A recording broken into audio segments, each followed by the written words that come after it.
for September 15th, 2021. This one's about China and American media and hypocrisy and lies. As often happens in a magical life on this magical channel, because all these videos are magic videos, sometimes you get delayed, or sometimes something gets put off. Now, sometimes that's not good and magical at all, but in this case, it feels like, okay, I delayed making this video, and I got some extra information, which makes it kind of a good time to make it now. Just saw earlier today, I guess this video probably would have been from like a week or so ago around the 9/11 memorial, but I just saw it earlier today, a video from Lawrence O'Donnell, I believe, who was reminding us of some lies Trump told, many lies Trump told, but specifically he focused on some that he told around 9/11. Like, he said he had hundreds of friends who died, and Lawrence O'Donnell says, I called him out for lying. He said the next day, he said he had many friends who died, and Lawrence O'Donnell said, I called him out for lying again. And then he stopped saying that. Now, because he didn't have any friends who died. So when Lawrence O'Donnell said this, it reminded me of this war of words or battle of words concept that I've been mentioning a few times in recent videos. How it's a battle of words between Joe Biden and the Republicans, that really his suggestions for the vaccine are just suggestions. He doesn't have any threatening consequences behind them, but they can, and that suggestion should hopefully get enough companies and businesses and people to go ahead and get people vaccinated to stop and slow the Trump virus genocide.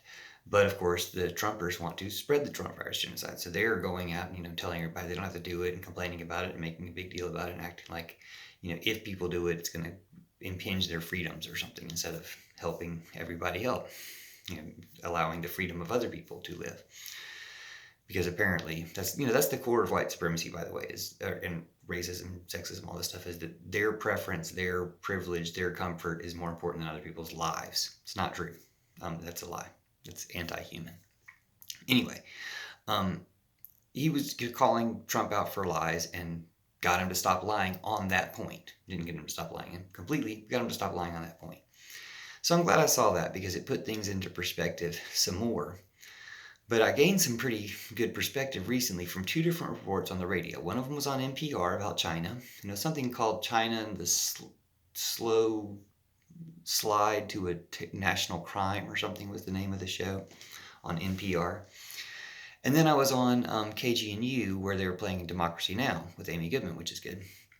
And she had a program on Attica and how the American plan at Attica for the prison uprising in Attica was just to kill everybody, including the prison guards. They just killed everybody, didn't care, covered it up, didn't care, killed everybody. And that's, and that they did this intentionally in order to make sure that, hey, we're not letting prison activism catch on. We're going to make sure everybody knows we'll kill everybody if you do this. And of course, American police have been killing people in the streets ever since, long before, constantly. That's what the whole Black Lives Matter and anti-police brutality protests are about. Stopping that aspect, that avenue of white supremacy, racism, and oppression, fascism. And we're terrible about that. So that was an interesting report on Attica from, I guess, a new book or a new documentary that's coming out. Sorry, I don't have more details on that, but check out Democracy Now! For that. Amy Goodman. Then on NPR, on NPR, they're doing a report on China. And they keep saying things about China, and they play this spooky music to make it seem like really scary and so nefarious what they're doing. But what they're talking about is some people in China don't feel like they have political connectivity. Don't feel like, like they're trying to make things sound, and I do kind of wish I made this video right after I saw it, because some of the phrases they said were fresh on my mind. But the important thing to me was to take the phrases, just listen to that show, I guess, but please listen to it with this perspective. Just insert USA and people that are oppressed in the United States for the people they're saying that China oppresses. And it's ridiculous. They're digging, because of the music, they're digging for the worst things they can say about China. But can they say that China stormed in and shot everybody in the prison? No. Can they say all these things about China when they're trying to say the worst things out of racism, even like a leftist or more liberal media outlet? No, they're trying to paint a bad picture of China, and in doing that, they give in to all this racism. It's good to criticize authoritarian regimes, but the amount of authoritarianism that they manage to find to criticize, if you just transpose USA and what USA does for those in those sentences of criticism, America sounds terrible. China doesn't sound too bad. It's just like, so yeah, always criticize authoritarianism. Like, I wish they would allow a certain bear in China.